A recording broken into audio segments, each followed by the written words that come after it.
What's up, Panthers?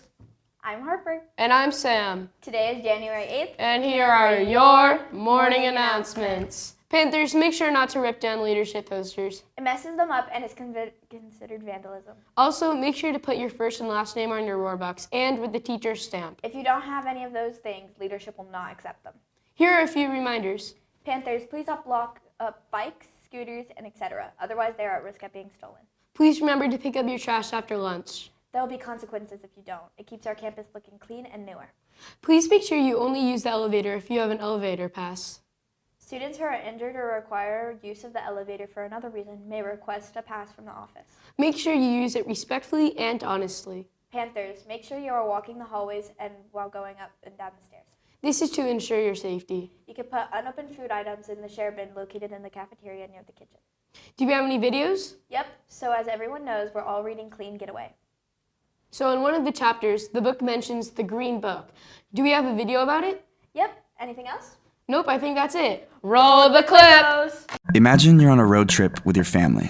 The year is 1954 and you're black. Segregation is law in the South and basically practiced everywhere else in America. You're traveling down the famed Route 66 and you've just reached Albuquerque, New Mexico for the first time. There's not another town for miles and you want to pull over and sleep for the night. There are over 100 motels to choose from, but less than 8 will take you in. Picking the wrong one could lead to a humiliating encounter, or worse, a violent one. But there was actually a way to know where you'd be welcome. It was in the Green Book.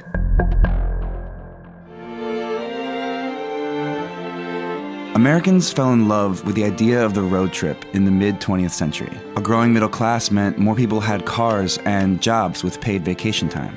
And a newly built interstate highway system meant the country was accessible to a big part of the population for the first time. The open road indicated freedom, and traveling by car reflected Americans' image of themselves, self-sufficient, curious, and spontaneous. It was a way for families to spend time together and see the expansive country they called home, to experience America's cultural and natural diversity. Through the 1950s and 60s, the highway became the most common way for American families to travel. Motels and roadside attractions sprang up along the highway to accommodate travelers needing a place to sleep or eat at any point on their journey. But that freedom didn't extend to all Americans. Black motorists were turned away from the roadside hotels, gas stations, and restaurants that had taken over the American landscape. Some places were so hostile that it was unsafe to even get out of the car. Sundown towns forcibly expelled African Americans at night, sometimes violently. Black families had to take prepared food in case they wouldn't find a restaurant that would serve them, extra gallons of gasoline in case filling stations wouldn't sell to them, and even empty coffee tins in case they couldn't access a bathroom. They carried blankets and pillows, knowing that finding a safe place to sleep could mean camping by the roadside or driving long hours into the night, even though they had money to pay for a hotel. Sometimes that distance was fatal. It was the exact opposite of the spontaneous American road trip. But thanks to a Harlem postal worker turned travel agent, knowing where to go wasn't a total shot in the dark. In 1936, Victor Hugo Green collected information on hotels, restaurants, beauty salons, and mechanic shops that would reliably serve African Americans in New York City. He called his travel guide the Negro Motorist Green Book and began publishing an updated version each year. Using his network at the United States Postal Service, which was one of the largest single employers of African Americans at the time, Green put together detailed information on businesses and private homes that would welcome black travelers. The Green Book eventually grew to cover locations in all 50 states and sold ad space to businesses all over the country. With the help of Esso, now ExxonMobil, as a progressive corporate partner and distributor of the guides, around 15,000 copies of the Green Book started selling each year. Victor Green's once 16-page booklet ballooned to over 100 pages and became a staple item for black families who wanted to participate in the joy of cross-country travel.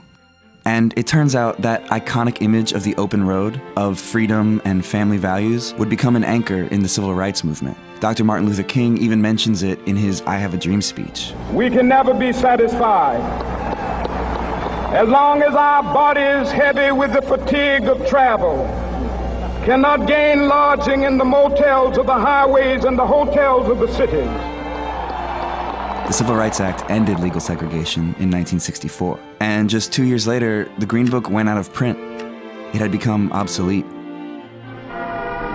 And as the road cut through the broad plains, you felt the tremendous space all around you. The country rolling out to the horizon, and you rolling with it. It was beautiful, and you sort of sensed the real meaning behind the word freedom.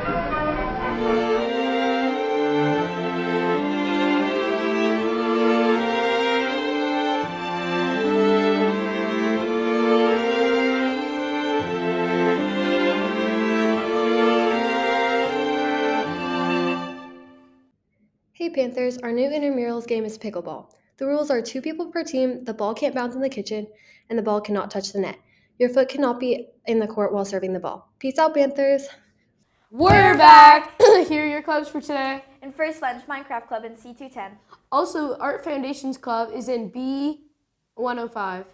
Anime Manga Club in B104. And in Second Lunch, Pokemon Club in A118. And After School Drama Club in the gym. Since it's Wednesday, it's National Day. Today is National Take the Stairs Day. What is that? I guess we'll just have to take the stairs. Ha ha ha. Harper, is that all for today? I think it is. Peace out, Panthers!